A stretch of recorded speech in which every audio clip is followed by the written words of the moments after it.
Here we go.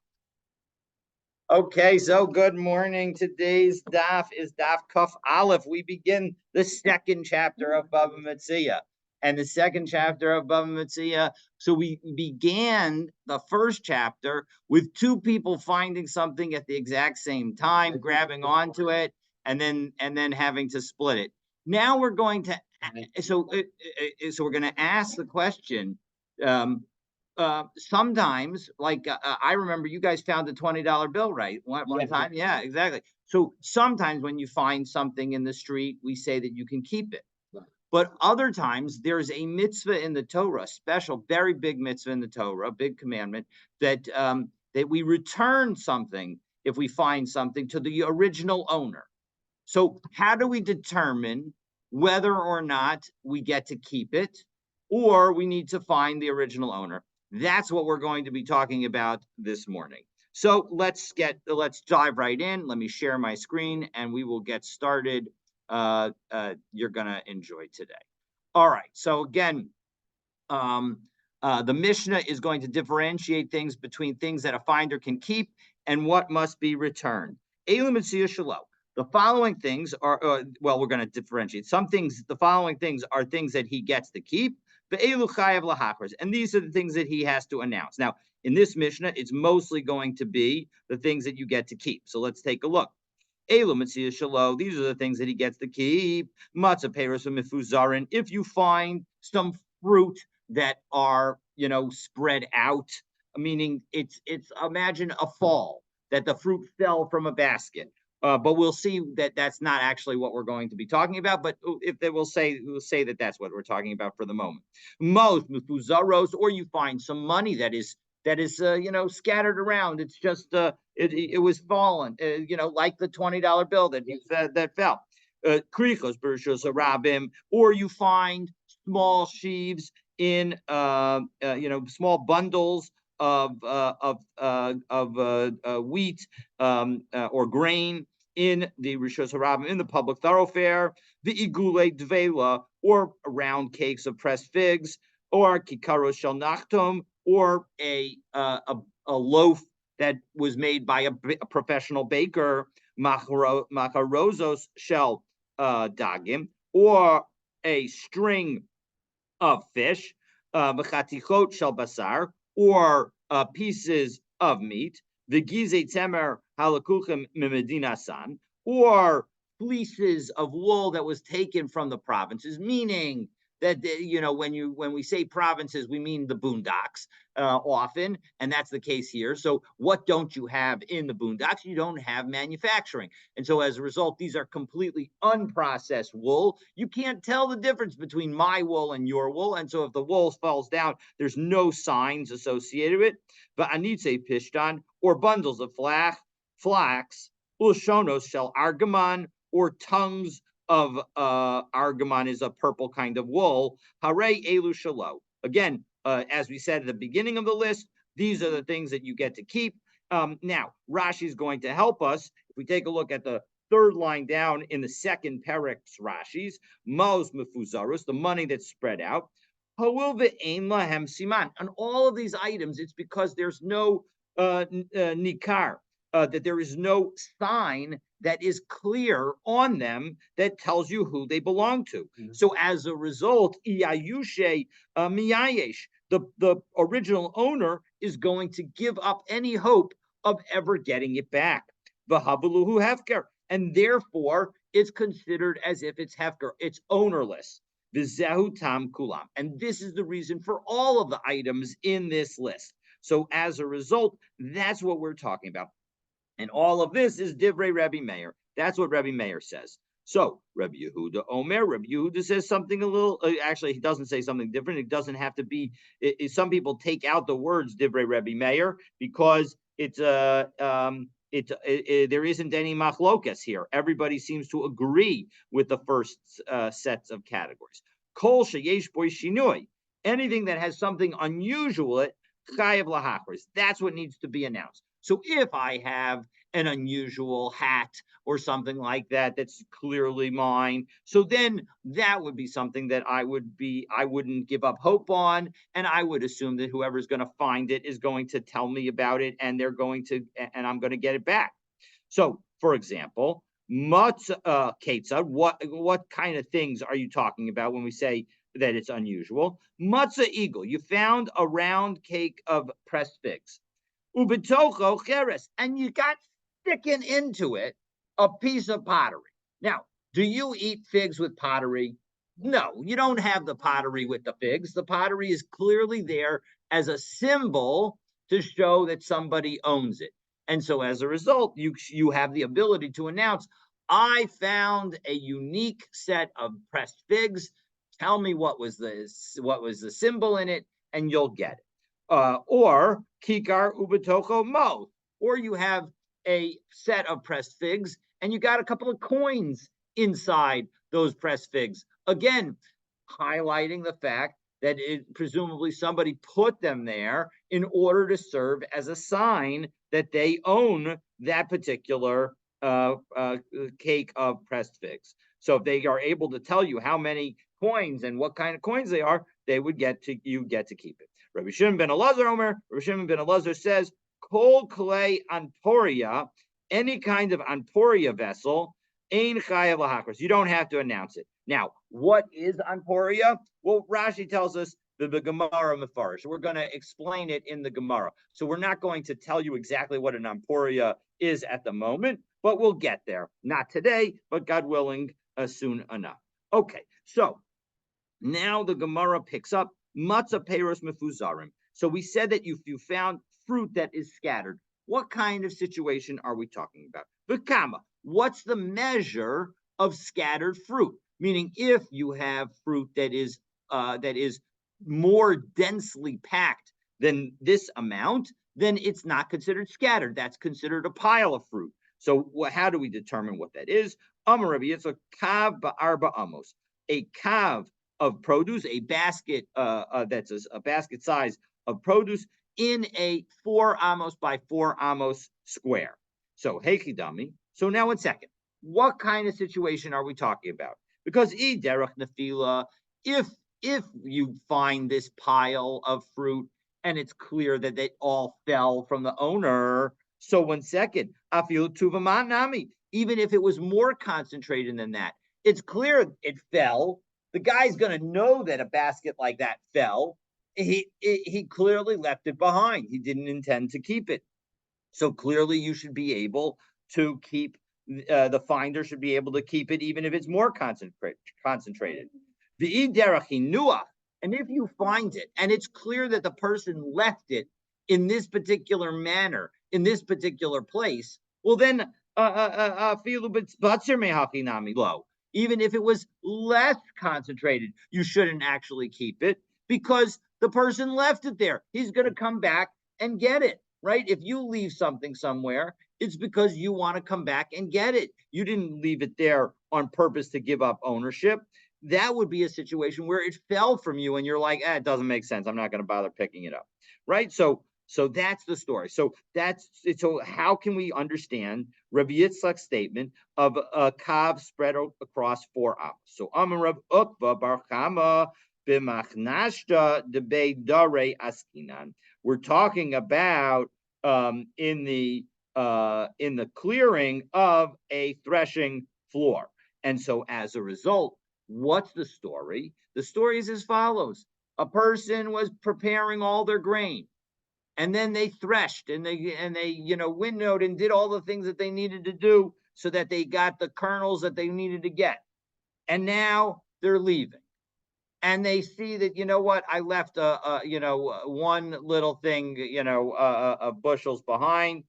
That's all right. I don't need it. It's too much pain in order for me to pick it all up. So kav ba'arba amos denafish tarchayu. Because 1 kav across 4 amos takes so much effort, lo tarachin. A person's not going to go to that effort because we're talking about grain. V'hadar below hadar asi v'shakalu. So he's not coming back.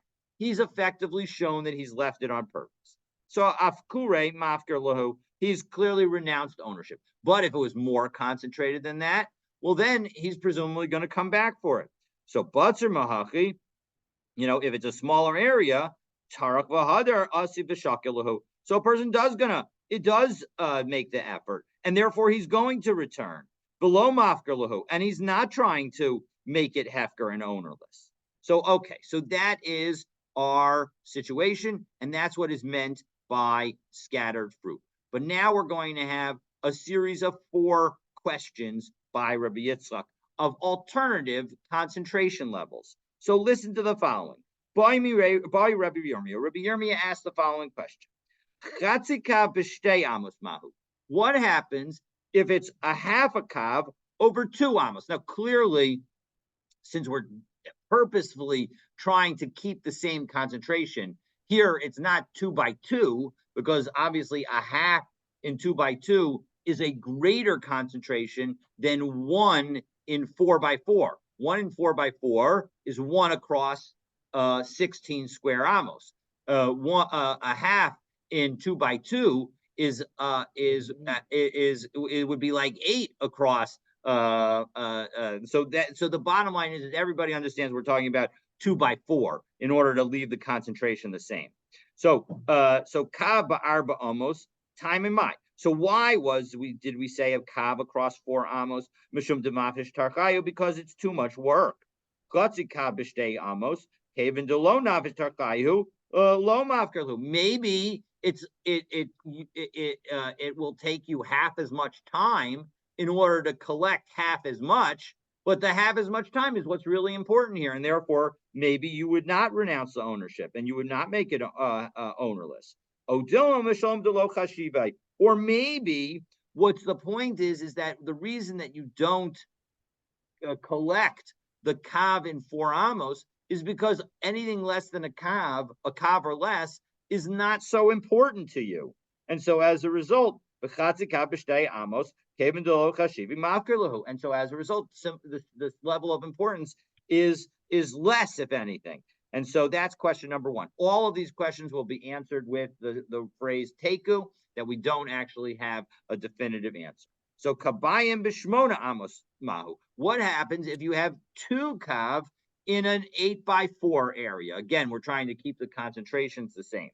Do we say kav arba amos time in my b'shum demafish tarchayu because it took too much work? But kosher can kabayim b'shmona and amos, and therefore definitely if you have 2 kav across 8 amos, so that's going to take more than that amount of work. So kaven de nefisha tarchayu tfei mafker lahu. And so since it's going to take even more work to clean that up, of course he's going to be mafker it. Or no, the threshold that we set was because of the level of the importance of the amount of food. And here you have more food. And so as a result, that 2 kav is now sufficiently important. The kabayim b'shmona amos kaven de chashive lo mafker lahu. Maybe 2 in 8 is more important, and therefore you wouldn't be mafker it. So that's question number 2. Third question, kav shum shemin ba'arba amos mahu. What if instead of a relatively small grain, we're talking about sesame? Sesame, have you seen a sesame seed? Sesame seed is very small, right? Yeah, so we're talking about really, really small. And so now that we're talking about that kind of level, so kav ba'arba amos taimamai, what if happens if you have a kav shum shemin ba'arba amos mahu? What if you have a 1 kav in 4 amos? So the same amount, same volume, but now we're talking about something that's even smaller. So do we say kav ba'arba amos taimamai? What's the reason that we give up on a kav in 4 amos b'shum de lo chashivi? It's because it's not important. However, shum shemin given to chashivi, sesame seeds are much more expensive than grain seeds, and so as a result, lo mafker lahu, maybe he wouldn't. O dilma mashum defnishi tarchayu, or it's the work that's associated with it. And here, right, if you have to pick up something that's even smaller than a grain, is that more work or less work?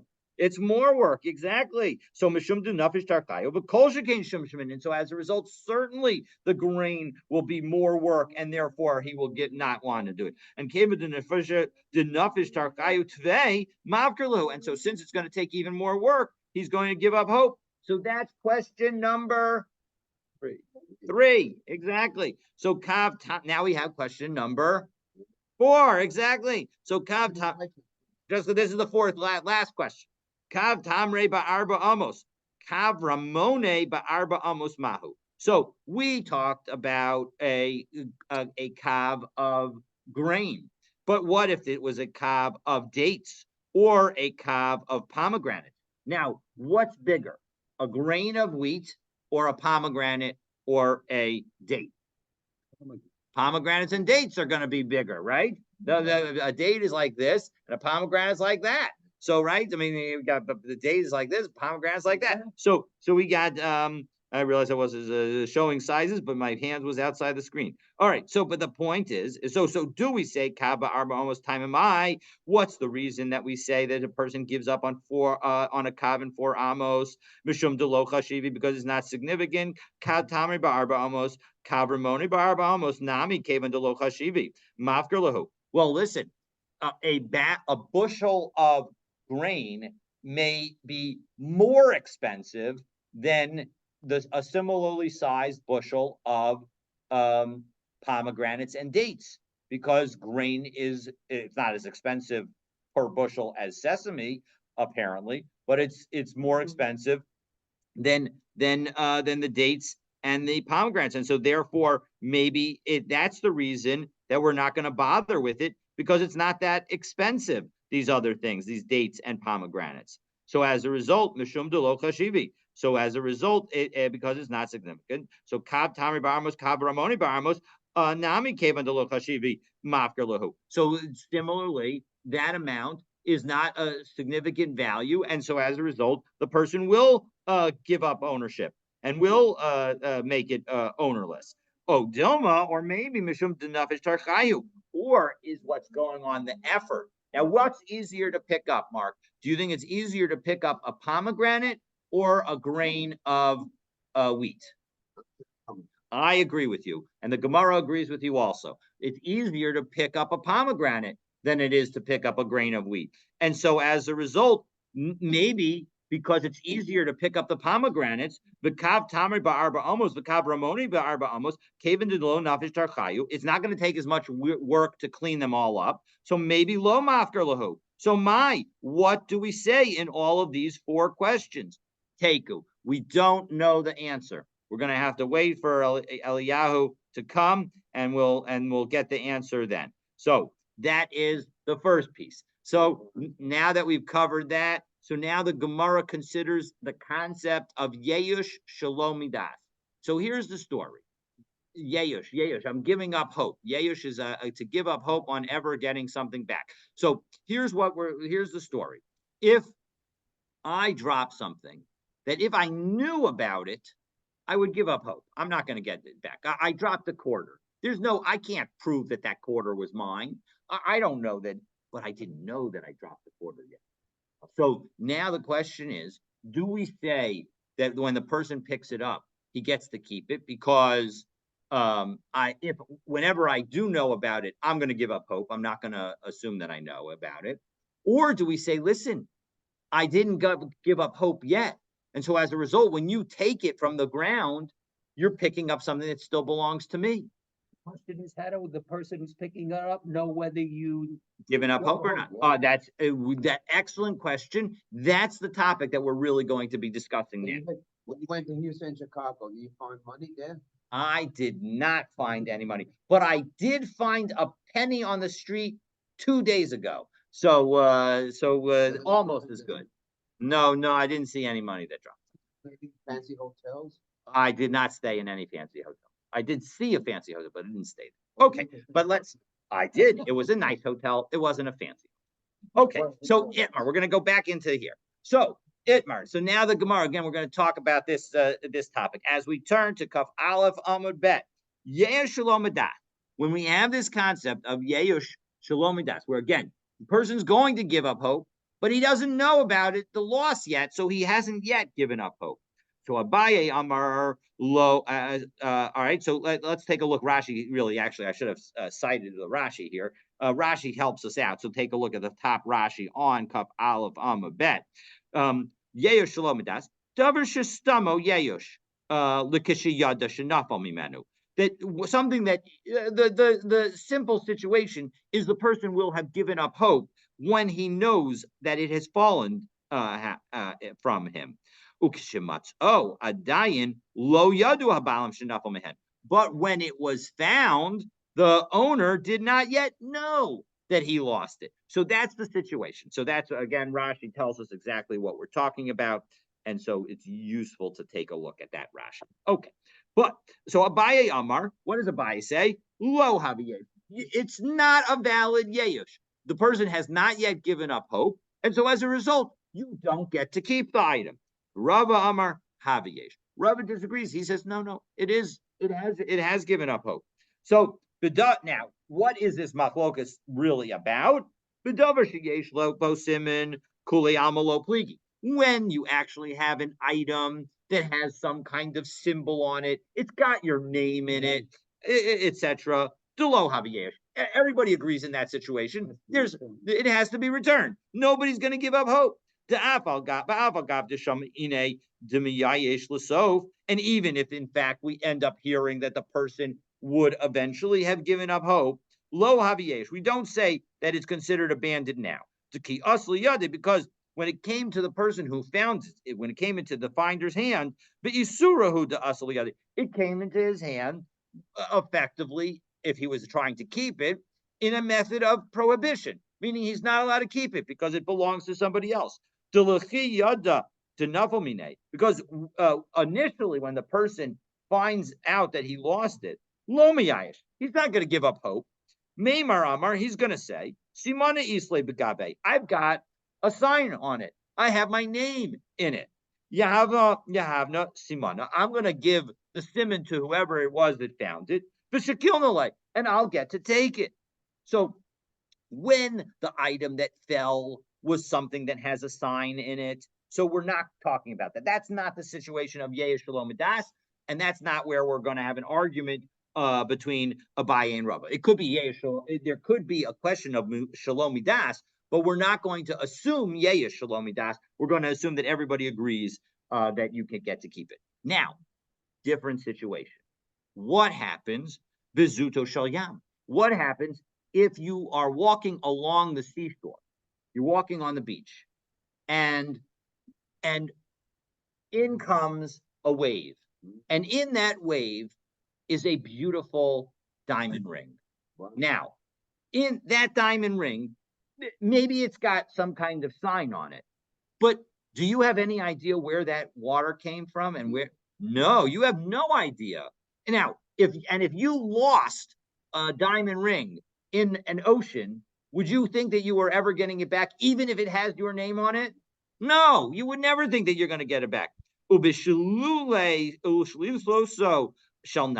similarly, when you go to the banks of the river, so in that situation, even if the item has somebody's name on it, the person has totally given up hope. He never thinks he's going to get it back. So Rachmana Sharye, basically, God has allowed you to be permitted to you, as we'll explain in the future. So pligi, where is the disagreement between Abaye and Rava? B'davar she'ein bo siman, where something doesn't have any mark on it. Abaye Amar lo haviyesh. Abaye says it's not. There's no yesh. There's no giving up hope yet. Because the guy doesn't know that he lost it, and as a result, until he actually lost it and gave up hope, it still belongs to him. Rava Amar haviyesh. Rava says no. You don't focus on this particular moment. You look to the future. So the person's going to become aware of it. He's going to give up hope. So Meimar Amar, he's going to say to himself, Simana Lesli Bigave, I have no sign to identify it. So it's as if he abandoned hope right now. So that's the two sides of this machlokas. Now, We generally, in a machlokas between Abaye and Rava, hold like Rava. But there are 6 cases where we hold like Abaye. And guess what? We're gonna go over this. This is one of those 6 cases. So we're going to have that. So we're now going to have a series of proofs. We're going to have 7 proofs today. So Mark, you'll help us keep count. So How does Abaye say, how would he hold that the person, that in a case where there's no siman, that the person could prove that it was his item? He doesn't say that he could prove it. The point is just at this moment, he hasn't given up hope. And since he hasn't actually given up hope, it still belongs to him. There hasn't been a moment of him giving up hope. You're 100% right. He won't be able to prove that it belongs to him. But what can he do? If he knows that he lost it, maybe he can retrace his steps fast enough and find it. Also announce it that he You lost. can announce it. Oh, announcing that he's lost it. You announce that you lost a $5 bill. Nobody. I mean, that's not going to work. So the point is if it's something that has no siman on it, no, Right. indication of ownership, nothing that you could point to, it's not gonna be useful. But now we're going to go through today. We'll do 7 proofs. We're going to do some more proofs tomorrow. Obviously, none of the proofs that we're going to try to bring today are going to be successful. But let's take a look, and we'll enjoy them for the discussion. Now, We're going to do 7 now. Okay, so you're going to help me count to 7. So we're starting with 1, absolutely. So Tashma, Peiros Mifuzarin. We said in our Mishnah that they are spread out. This fruit is spread out. So Halo Yada Denafamine. Isn't that a situation where a person didn't realize that the fruit fell, and yet we saw in our Mishnah that the person gets to keep it? So doesn't that show that Rava is correct? That even when you don't know that you lost it, we treat it as if it was miyayesh, that is, as if you gave up hope. No, that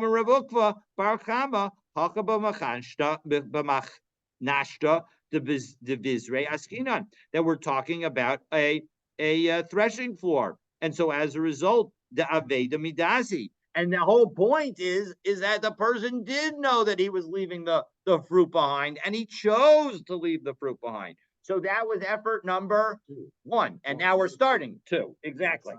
Now we're doing 2. So Tashma, most Bufazaris Hari Elu Shalom. All right, you wanted to tell me that the spread out fruit was the case, but that didn't work. Well, what about the next case in our Mishnah where we talk about spread out coins? Amai. Why does the finder get to keep it? The loser didn't know that he lost these coins, presumably. No. Hasam Nami, they're also to the Rebbe Yitzchak. We're going to say it's like Rebbe Yitzchak, the Amar, who says the following: Adam asoy l'mashmesh b'kisa b'kol shah v'shah. When it comes to our wallets, what do we always do? I remember my dad doing this all the time. He would always, hit his pockets because he was checking to make sure that his wallet was still there. When we are carrying our wallets, our money, our purses, we are always touching them in order to make sure that everything is copacetic. And so as a result, we go home. until you go home. Exactly. When you get home, then you don't have to worry about it. But until then, you have to be worried. Exactly. So hakanami adam asul mashma b'kiso b'chol shah v'shah. People are touching their wallets all the time. So if you find a bag of money that has nobody's name on it, then you can assume that the person already knows that they lost it. And as a result, because there's no sign on it, you can assume that they gave up hope of ever getting it back. And that was one of the agreements between Abaye and Rava. So we don't, again, our Mishnah is not a proof one way or the other. So now we're done with 2 efforts. We're up to, well, we just did 2. Now we're up to 3. Exactly. 325 a piece. Whoa. Okay. All right. Well, let's That's the only time. wow, that's amazing. Okay. Well, Tashma, Igula. Not 100. Okay. Wow. Near our house. Oh, wow. Pretty good. All right. So Tashma, you're good money finders. All right. So Tashma, Igule Dvela.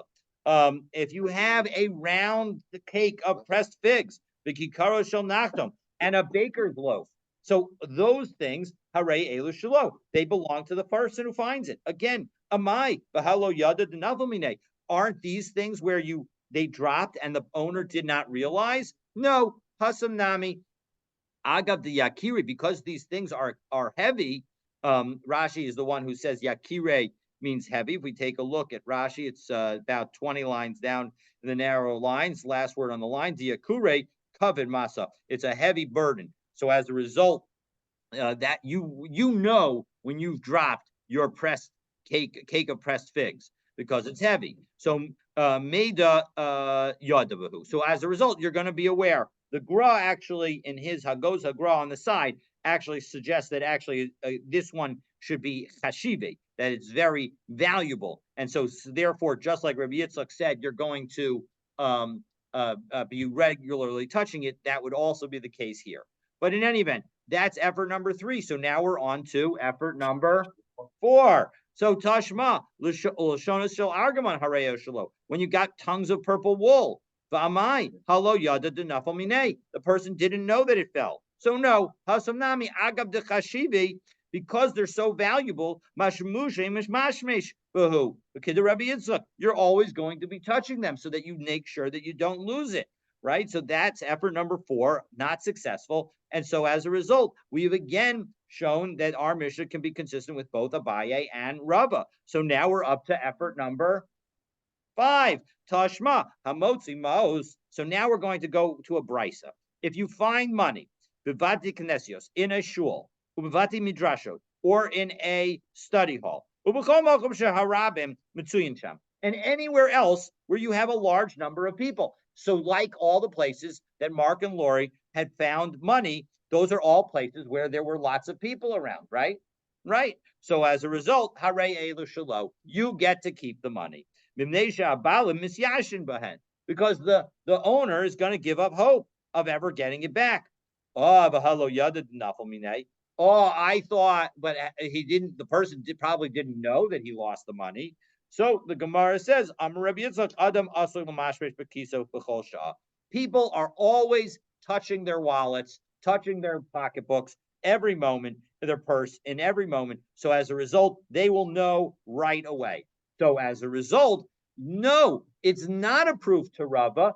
Abaye again can explain it and say that we're talking about a situation where it was midas. So it's not yesh shalom midas, it's yesh midas, because we assume that the person already knew about the fact that he lost money. So that was effort number 5, and now we're up to effort number 6. Exactly. So Tashma, one more, absolutely, exactly, one more after that. So Me'emasai, so Tashma, Me'emasai. So now we're going to go to a Mishnah. This is a Mishnah in Peah, Parakhet, Mishnah Aleph. So let's take a look and see what it says. So the Mishnah says, Me'emasai kol adam mutarim beleket. When is it that you're allowed to take any leket? So leket is produce that falls. So if your produce falls from your hand while you are gathering it, if you drop 2 or 1 stalks, you have to leave them behind. If you drop 3, so then you can pick them all up. But if you drop 1 or 2, that they get left for the poor. Now, Just like the field. exactly, like the corner of the field and any section of the field that you forget about. So if you forget to clear a particular area, and again, then you are have to leave that for the poor as well. So those are 3 different leket, shechaka, upeya. Those are the 3 different areas, 3 different aspects of the field that we leave for the poor. Now, when is it that we say, you know what? Everybody's already been through this field. Anybody who wants, even if you're wealthy, can come and take the rest. Okay, like when does it all get, who cares? It's Hefker.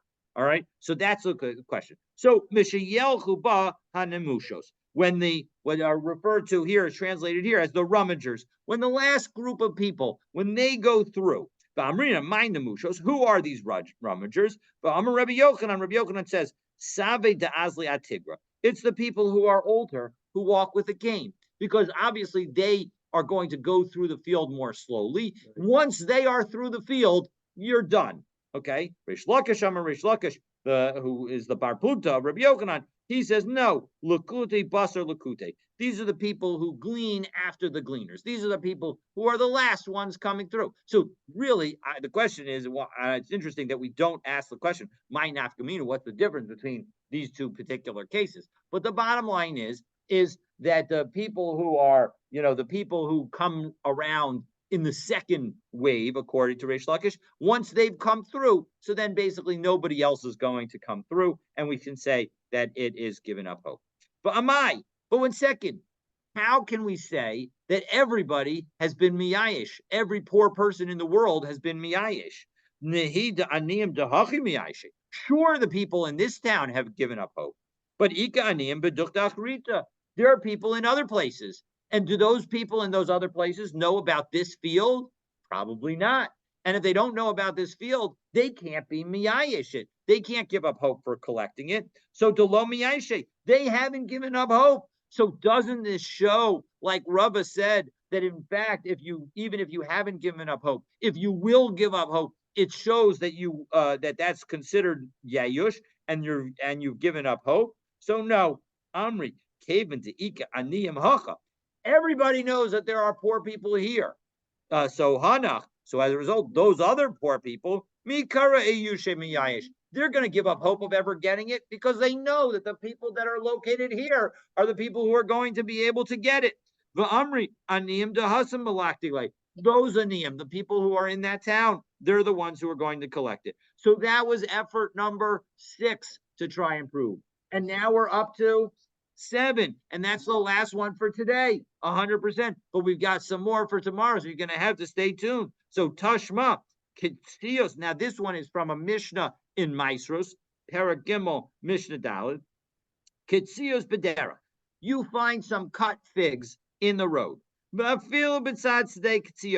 Even if you find them next to a field with a whole big opening where people are drying out those figs. Or if you have a day tree that's hanging over the street, and underneath that day tree you find a fig, and you find figs underneath it, mutaras mishum gezel, you don't have to worry that you're stealing if you were to take it. Upaturos min meiser, and not only that, you don't have to give meiser from them. And Rashi explains 5, 10, about 19 lines up in the Rashi, Upaturas min meiser, kedin hefker. It's like the law of making something hefker. If I have a field and I make my field hefker, the people who collect from my field all the things in it, they don't have to give trumas and meisers because I made it ownerless. I would have, if I collected it, had to give the trumas and meisers. But having made it ownerless, it doesn't have to. So the hefker, pater min meiser. A hefker is exempt from the obligation to tithe. So, bezeisim uvacharuvim. However, this Mishnah continues and says, but that was all true when it came to figs. But when it comes, figs / dates, depending on how you define te'enim. Zaydim becharuvim. But when it comes to olives and carob, so usser. In those situations, when it comes to those things, in the similar situation, it's going to be prohibited. So, what is this Mishnah talking about? Well, presumably, in the first part of the Mishnah, we're going to assume that the person gave up hope. But Bishlama Reishala Abaye Lokasha. In the first part of the Mishnah may be difficult for Abaye because it looks like maybe you didn't know that the figs fell, and so you gave up hope, and so as a result, it seems like you were miyayesh. But we're going to say it's not a problem for Abaye, and we'll explain it. But the second part, that seems problematic to Rava, because here, again, presumably you would have thought that you gave up hope, and we're going to say that you don't give up hope. So, Bishlam, Rachel Abaye Lokasha. Now, according to Abaye, the first part isn't a problem, because even though it sounds like maybe you didn't know, because Agav de Chashivi, because figs are still valuable, you're going to always check them. And so as a result, if they're on the ground and you haven't picked it up and the owner hasn't picked it up, we can assume that the owner knew about it and has given up hope. So to nami. And similarly, when you have a fig tree, you're going to know when those figs fall. Ella Seif Ella Rava Kasha. But the end of this Mishnah seems really problematic according to Rava. The Katani Bezezim Charuvim Usr, because he says that when it comes to olives and carobs that fall, you're not allowed to keep it. Meaning that even though the owner didn't know, and even though the owner would likely give up hope if he did know of ever getting it back, he's not the finder's not allowed to keep it. So Amar Rabbi Abahu explained how Rava could understand it. Shiny Zayis, that olives are different, and presumably the same thing is true for carobs. Because the way it looks essentially tells you who the owner is. The Afal Gaf did Nasrin Zaysi, and so even though those olives are on the ground, Meda Yediyah, people will know whose olive trees they're from. Duchta de Inish Inishu, because every place has its own, people, meaning the people in that place, they all know the olives are going to be recognizable. Well, 1 second, if they're recognizable, why don't we say the same? And we're saying the same thing for olives and for carobs. Why not say the same thing for dates? When it comes to figs, why let anybody who finds them keep the figs that are on the road?